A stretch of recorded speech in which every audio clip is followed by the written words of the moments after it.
ಪಾನಿಪುರಿ ಯಾರಿಗೆ ಇಷ್ಟ ಇಲ್ಲ ಅಂತ ಹೇಳಿ ನೋಡುವ. ಎಲ್ರಿಗೂ ಸಹ ಇಷ್ಟ ಅಲ್ವಾ? ಆದರೆ ಅದು ಹೆಲ್ದಿಯಾಗಿರಬೇಕು. ಅದನ್ನು ಇವತ್ತು ಹೇಗೆ ಮಾಡೋದು ಅಂತೇಳಿ ನೋಡುವ. ನಾವಿವತ್ತು ಪ್ರೋಬಯೋಟಿಕ್ ಪಾನಿಪುರಿ ಹೇಗೆ ಮಾಡ್ಬೋದು ಅಂತ ಹೇಳೋದನ್ನು ತೋರಿಸ್ಕೊಡ್ತಾ ಇದ್ದೇವೆ. ಹಾಗಂದ್ರೆ ಏನಪ್ಪ ಇದು ಹೊಸ್ತು ಅಂತ ಅಂದ್ಕೊಂಡ್ರೆ ನೋಡಿ, ಇದನ್ನು ಪೂರ್ತಿ ವಿಡಿಯೋ ಹೇಗೆ ಮಾಡೋದು ಅಂತ ಹೇಳೋದನ್ನು ನೋಡಿ. ಹಾಯ್, ನಾನು ಆಶಾ ಚಂದ್ರ ಭಟ್. ಆಶಾ ಸ್ನಾನ ಪಾಕಕ್ಕೆ ನಿಮಗೆಲ್ಲರಿಗೂ ಸ್ವಾಗತ. ಇವತ್ತು ನಾವು ಪ್ರೋಬಯೋಟಿಕ್ ಅಂದರೆ ಹೆಲ್ದಿ ಆದಂಥ ಹಾಗೆಯೇ ರುಚಿಯಾಗಿ ಕೂಡ ಇರುವಂತಹ ಒಂದು ಪಾನಿಪೂರಿಯನ್ನು ಸುಲಭವಾಗಿ ಮನೆಯಲ್ಲೇ ಹೇಗೆ ಮಕ್ಕಳಿಗೆ ತಯಾರಿಸಿ ಕೊಡ್ಬೋದು ಅಂತ ಹೇಳೋದನ್ನು ತೋರಿಸ್ಕೊಡ್ತಾ ಇದ್ದೇವೆ. ಇದನ್ನು ನೀವು ಒಮ್ಮೆ ಮಾಡಿ ತಿಂದರೆ ಮತ್ತು ಪುನಃ ಇನ್ನೊಮ್ಮೆ ಪಾನಿಪುರಿ ಅಂಗಡಿಗೆ ಖಂಡಿತ ಹೋಗೋದಿಲ್ಲ. ಬನ್ನಿ ಸ್ನೇಹಿತರೆ, ಈಗ ಇದನ್ನು ಹೇಗೆ ಮಾಡೋದು ಅಂತ ಹೇಳೋದನ್ನು ನೋಡುವ.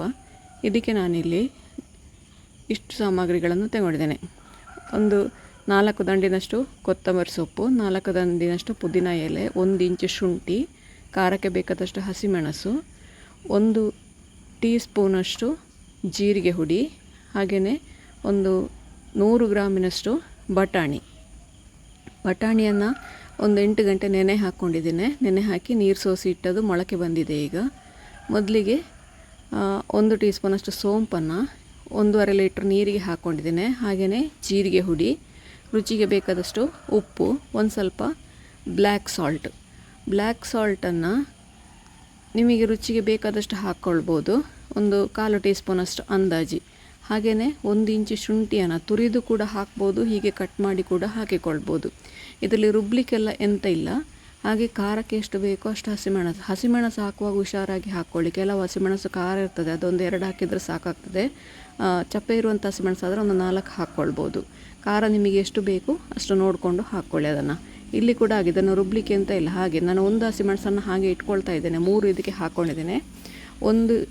ಸಾಧಾರಣ ಒಂದು ಅರ್ಧ ಹಿಡಿಯಷ್ಟು ಅಂದರೆ ಒಂದು 4-5 ದಂಡಿನಷ್ಟು ಪುದೀನ ಎಲೆ, ಅಷ್ಟೇ ಕೊತ್ತಂಬರಿ ಸೊಪ್ಪು ಚೆನ್ನಾಗಿ ತೊಳೆದು ಕ್ಲೀನ್ ಮಾಡಿ ಇಟ್ಕೊಂಡು ಅದನ್ನು ಕಟ್ ಮಾಡಿ ಒಂದು 2-3 ಕಟ್ ಮಾಡಿ ಅದಕ್ಕೆ ಹಾಕಿಕೊಳ್ತಾ ಇದ್ದೇನೆ. ಒಂದು 4 ಪುದೀನ ದಂಡನ್ನು ಕೂಡ ಇಟ್ಕೊಂಡಿದ್ದೇನೆ. ಇದನ್ನು ಜಜ್ಜಿ ಹಾಕಿಕೊಳ್ತಾ ಇದ್ದೇನೆ. ಒಂದು 4 ಪುದೀನ ದಂಡು, ಒಂದು 4 ಕೊತ್ತಂಬರಿ ಸೊಪ್ಪು, 1 ಹಸಿಮೆಣಸು, ಹಾಗೆಯೇ ಅರ್ಧ ಶುಂಠಿಯನ್ನು ಹೀಗೆ ಜಜ್ಜಿ ಹಾಕಿಕೊಳ್ತಾ ಇದ್ದೀನಿ. ಅಂದರೆ ಒಳ್ಳೆ ಒಂದು ಟೇಸ್ಟ್ ಅಥವಾ ಒಳ್ಳೆ ಒಂದು ಪರಿಮಳ ಬರಲಿ ಅಂತ ಹೇಳೋದಕ್ಕೋಸ್ಕರ. ಹೀಗೆ ಹಾಕಬೇಕು ಅಂತಿಲ್ಲ, ಡೈರೆಕ್ಟಾಗಿ ಇಡಿಯಾಗಿ ಹಾಕ್ಕೊಂಡ್ರೆ ಸಾಕು.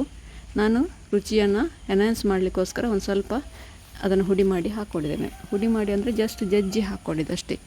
ಇದನ್ನು ಈಗ ಚೆನ್ನಾಗಿ ಮಿಕ್ಸ್ ಮಾಡಿಕೊಂಡು 8 ರಿಂದ 10 ಗಂಟೆಗಳ ಕಾಲ ಹಾಗೆಯೇ ಇಟ್ಟುಬಿಡಿ ಅದನ್ನು. ಇದರಲ್ಲಿರೋ ಫ್ಲೇವರ್ ಎಲ್ಲ ಅದು ನೀರಿಗೆ ಬಿಟ್ಕೊಳ್ತದೆ. ಈ ಥರ ಮುಚ್ಚಿ ಇಟ್ಕೊಳ್ಳಿ. ಬೆಳಿಗ್ಗೆ ಹಾಕಿದರೆ ಸಾಯಂಕಾಲಕ್ಕೆ ಮಾಡಲಿಕ್ಕೆ ಆಗ್ತದೆ. ಈಗ ಎಣ್ಣೆಯಲ್ಲಿ ಹುರಿಯದೇನೆ ಪಾನಿಪುರಿ ಮಾಡಬೇಕು ಅಂತೇಳಿ ಆದರೆ ಒಂದು ಸ್ವಲ್ಪ ಉಪ್ಪು, ನನ್ನ ಹತ್ರ ಇದು ಮೊದಲು ಫ್ರೈ ಮಾಡಿದ ಉಪ್ಪಿತ್ತು, ಅದರಲ್ಲಿ ಈ ಥರ ಪಾನಿಪುರಿಯ ಒಡೆಯನ್ನು ಹಾಕಿ ನೋಡಿ ಎಷ್ಟು ಚೆನ್ನಾಗಿ ಉಬ್ಬಿ ಬರ್ತದೆ ಅಂತ ಹೇಳಿಕೊಂಡು. ಸೂಪರಾಗಿ ಬರ್ತದೆ ಇದು. ಈ ಥರ ನಿಮಗೆ ಎಷ್ಟು ಪೂರಿಗಳನ್ನು ಬೇಕೋ ಅಷ್ಟು ಪೂರಿಗಳನ್ನು ಹಾಕಿಕೊಳ್ಬೋದು. ಒಮ್ಮೆ ಹುರಿಯುವಾಗ ನೀವು ಹಾಕಿದ ಬಾಣಲೆಯ ಅಗಲಕ್ಕೆ ನೋಡಿಕೊಂಡು ಪೂರಿಗಳನ್ನು ಹಾಕಬೇಕಾಗ್ತದೆ. ನಾನು ಒಮ್ಮೆಗೆ 4 ಹಾಕ್ಕೊಂಡು ಅದನ್ನು ಫ್ರೈ ಮಾಡಿಕೊಂಡೆ. ಹೀಗೇ ಅದನ್ನು ಬಿಸಿಯಾದ ನಂತರ ನಿಮಗೆ ಎಷ್ಟು ಬೇಕೋ ಅಷ್ಟನ್ನು ಹುರಿದುಕೊಳ್ಳಿ. ನೋಡಿ, ಉಪ್ಪಿನ ಒಳಗೆ ಅದನ್ನು ಮುಚ್ಚಿಟ್ರೆ ಅದು ಬಿಸಿಯಾದಾಗ ಅದಾಗಿಯೇ ಉಬ್ಬಿಕೊಂಡು ಹೊರಗೆ ಬರ್ತದೆ. ನೋಡಿ, ಈ ಥರ ನೀಟಾಗಿ ನಿಮಗೆ ಎಷ್ಟು ಬೇಕೋ ಅಷ್ಟು ಮಾಡಿಕೊಳ್ಳಿ. ಈಗ ಎಣ್ಣೆಯಲ್ಲಿ ಫ್ರೈ ಮಾಡಿದಂಥ ಪೂರಿಗಳನ್ನು ರೆಡಿ ಮಾಡಿಕೊಳ್ಳುವ. 2 ಥರದಲ್ಲಿ ಹೇಗೆ ಮಾಡೋದು ಅಂತೇಳಿ ಹಾಕಿಕೊಳ್ತಾ ಇದ್ದೇನೆ. ಎಣ್ಣೆಯನ್ನು ಬಿಸಿಯಾದ ನಂತರ ಅದಕ್ಕೆ ವಡೆಗಳನ್ನು ಹಾಕ್ಕೊಂಡು ನಿಮಗೆ ಎಷ್ಟು ಬೇಕೋ ಅಷ್ಟನ್ನು ಫ್ರೈ ಮಾಡಿ ಇಟ್ಕೊಂಡ್ರೆ ಆಯಿತು. ಈಗ ನೋಡಿ, ಸಾಯಂಕಾಲ ಆಯಿತು. ನಾನು ಹಾಕಿ 8 ರಿಂದ 10 ಗಂಟೆ ಆಯಿತು. ಬೆಳಿಗ್ಗೆ ನಾನು 7-8 ಗಂಟೆಗೆ ಹಾಕಿಟ್ಟಿದ್ದೆ. ಈಗ ಸಾಯಂಕಾಲ 4-5 ಗಂಟೆ. ಈಗ ನೋಡಿ, ಅದರಿಂದ ಆ ನೀರಿನಿಂದ ಎಲ್ಲ ಹಾಕಿದಂತಹ ಕಸವನ್ನೆಲ್ಲ ತೆಗೆದಿಟ್ಟಿದ್ದೇನೆ. ಹಾಗೆ ಬಟಾಣಿ ಹಾಗೂ 1 ಆಲೂಗಡ್ಡೆಯನ್ನು ಬೇಯಿಸಿ ಇಟ್ಕೊಂಡಿದ್ದೇನೆ. ಒಂದು ಸ್ವಲ್ಪ ಈರುಳ್ಳಿ, ಕ್ಯಾರೆಟು, ಕೊತ್ತಂಬರಿ ಸೊಪ್ಪು ಹಾಗೂ ಟೊಮೆಟೊವನ್ನು ಹೆಚ್ಚಿ ಇಟ್ಕೊಂಡಿದ್ದೇನೆ. ಜೊತೆಗೆ ಖರ್ಜೂರ, ಒಂದು 10 ಖರ್ಜೂರ ಹಾಗೂ ಒಂದು ಸಣ್ಣ ನೆಲ್ಲಿಕಾಯಿ ಗಾತ್ರದ ಹುಣಸೆ ಹಣ್ಣನ್ನು ಬೇಯಿಸಿ ಸ್ವೀಟ್ ಚಟ್ನಿ ಮಾಡಿ ಇಟ್ಕೊಂಡಿದ್ದೇನೆ.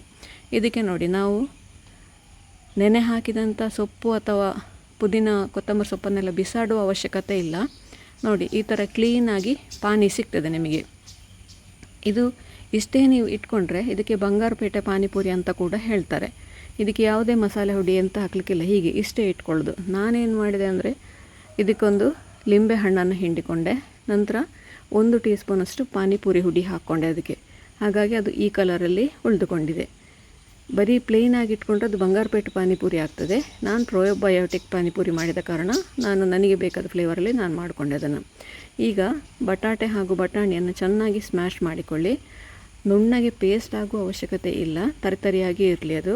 ನೋಡಿ, ಇಷ್ಟು ಮಾಡಿಕೊಂಡ್ರೆ ಸಾಕಿದು. 1-2 ನಿಮಿಷ ಅದನ್ನು ಹಾಗೆ ಪ್ರೆಸ್ ಮಾಡಿ. ಕೈಯಲ್ಲಿ ಅಥವಾ ಮಿಕ್ಸರ್ ಜಾರಿಗೆ ಹಾಕುವ ಅವಶ್ಯಕತೆ ಇಲ್ಲ, ಕೈಯಲ್ಲಿ ಹುಡಿ ಮಾಡೋ ಅವಶ್ಯಕತೆ ಕೂಡ ಇಲ್ಲ. ಈಗ ಇದು ರೆಡಿ ಆಯಿತು. ಇದನ್ನು ಒಂದು ಬಾಣಲೆಗೆ ಹಾಕ್ಕೊಳ್ಳಿ. ನಾವೇನು ನೀರಿನಿಂದ ತೆಗೆದ ಸೊಪ್ಪು ಮತ್ತು ಶುಂಠಿ, ಹಸಿಮೆಣಸೆಲ್ಲ ಇದೆ, ಅದರಿಂದ ಹಸಿಮೆಣಸನ್ನು ತೆಗೆದು ಹಾಕ್ಕೊಳ್ಳಿ. ಯಾಕೆಂದರೆ ಅದು ತುಂಬ ಖಾರ ಆಗ್ತದೆ. ತೆಗೆದು ಉಳಿದದನ್ನು ಗ್ರೈಂಡ್ ಮಾಡಿ ಅದನ್ನು ಈ ಬಟಾಣಿಗೆ ಸೇರಿಸ್ಕೊಳ್ಳಿ. ಅದು ನಿಮಗೆ ಸೂಪರ್ ಮಸಾಲೆ ಕಾಂಬಿನೇಷನ್ ಆಗ್ತದೆ.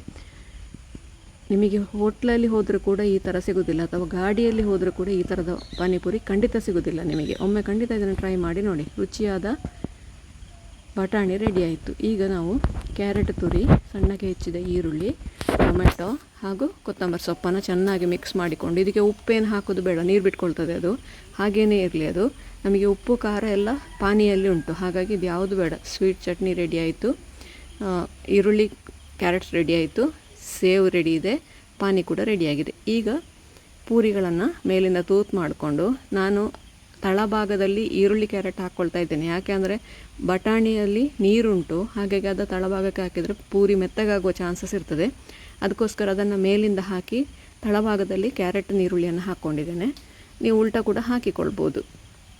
ಈ ಥರ ನೋಡಿ, ಎಲ್ಲವನ್ನು ಕೂಡ ಹಾಕ್ಕೊಂಡು ಮೇಲಿಂದ ನಿಮಗೆ ಎಷ್ಟು ಬೇಕು ಅಷ್ಟು ಸೇವ್ ಹಾಕ್ಕೊಂಡು, ಲೋಟದಲ್ಲಿ ನಾವು ಮಾಡಿದಂತಹ ಪ್ರೋಬಯೋಟಿಕ್ ನೀರನ್ನು ಹಾಕಿ ನೋಡಿ, ರುಚಿಯಾದ ಹೆಲ್ದಿ ವರ್ಷನ್ ಆಫ್ ಪಾನಿಪುರಿ. ನಾನು ಇದನ್ನು ಎಣ್ಣೆಯಲ್ಲಿ ಹುರಿಲಿಲ್ಲ, ಇಲ್ಲಿ ಎಲ್ಲೂ ಕೂಡ ಎಣ್ಣೆ ಉಪಯೋಗಿಸಲಿಲ್ಲ, ಒಂದು ಡ್ರಾಪ್ ಎಣ್ಣೆ ಹಾಕದೆ ಮಾಡಿದ್ದು ನಾವು ಇದನ್ನು. ಈಗ ನಾನು ಎಣ್ಣೆಯಲ್ಲಿ ಹುರಿದಿರುವಂತಹ ಪಾನಿಪುರಿಯನ್ನು ತೋರಿಸ್ತೇನೆ. ಈ ಪೂರಿ ನೋಡಿ, ಎಣ್ಣೆಯಲ್ಲಿ ಹುರಿದಿದ್ದು. ಸೇಮ್ ಮೆಥಡಲ್ಲಿ ಅದೇ ಥರ ಸುರಿಗೆ ತೂತು ಮಾಡಿ ಇಟ್ಕೊಳ್ಳಿ. ಕ್ಯಾರೆಟ್, ಈರುಳ್ಳಿ, ಕೊತ್ತಂಬರಿ ಸೊಪ್ಪು ಹಾಗೂ ಟೊಮೆಟೊ ಹಾಕಿದ ಮಿಕ್ಸ್ಚರನ್ನು ಹಾಕ್ಕೊಳ್ಳಿ. ಮೇಲಿಂದ ನಾವು ಬೇಯಿಸಿಟ್ಟಂತಹ ಬಟಾಣಿ ಆಲೂಗಡ್ಡೆ ಮಿಕ್ಸ್ಚರನ್ನು ಸ್ವಲ್ಪ ನಿಮಗೆ ಎಷ್ಟು ಬೇಕೋ ಅಷ್ಟೊಂದು ಅರ್ಧ ಸ್ಪೂನ್ನಷ್ಟು ಹಾಕ್ಕೊಳ್ಳಿ. ಮೇಲ್ಗಡೆಯಿಂದ ಸೇವು ಉದುರಿಸಿ, ಸ್ವೀಟ್ ಚಟ್ನಿ ಬೇಕಾದವರು ಸ್ವೀಟ್ ಚಟ್ನಿ ಹಾಕ್ಕೊಳ್ಳಿ, ಇಷ್ಟ ಇಲ್ಲದವರು ಅದನ್ನು ಸ್ಕಿಪ್ ಮಾಡ್ಕೊಳ್ಬೋದು. ನಂತರ ನಮ್ಮ ಪ್ರೋಬಯೋಟಿಕ್ ಪಾನಿಯನ್ನು ಜೊತೆಯಲ್ಲಿ ಕೊಟ್ಟು ಸರ್ವ್ ಮಾಡಿದರೆ ರುಚಿಯಾದ, ಆರೋಗ್ಯವಾದ, ಗಟ್ ಹೆಲ್ತ್ಗೆ ಒಳ್ಳೆಯದಿರುವಂತಹ ಪಾನಿಪುರಿ ರೆಡಿ ಆಯಿತು. ನೀವು ಖಂಡಿತ ನಿಮ್ಮ ಮಕ್ಕಳಿಗೆ ಇದನ್ನು ಮಾಡಿಕೊಡಿ. ಹೇಗಾಯಿತು ಅಂತೇಳಿ ನನಗೆ ಕಮೆಂಟ್ ಮೂಲಕ ತಿಳಿಸಿ. ಲೈಕ್ ಕೊಟ್ಟು ಶೇರ್ ಮಾಡಿ. ನೀವಿನ್ನೂ ನಮ್ಮ ಚಾನಲನ್ನು ಸಬ್ಸ್ಕ್ರೈಬ್ ಮಾಡಲಿಲ್ಲ ಅಂತ ಸಬ್ಸ್ಕ್ರೈಬ್ ಮಾಡಿಕೊಂಡು ಪಕ್ಕದಲ್ಲೇ ಇರೋ ಬೆಲ್ ಐಕಾನನ್ನು ಒತ್ತಿ ನಮ್ಮನ್ನು ಸಪೋರ್ಟ್ ಮಾಡಿ.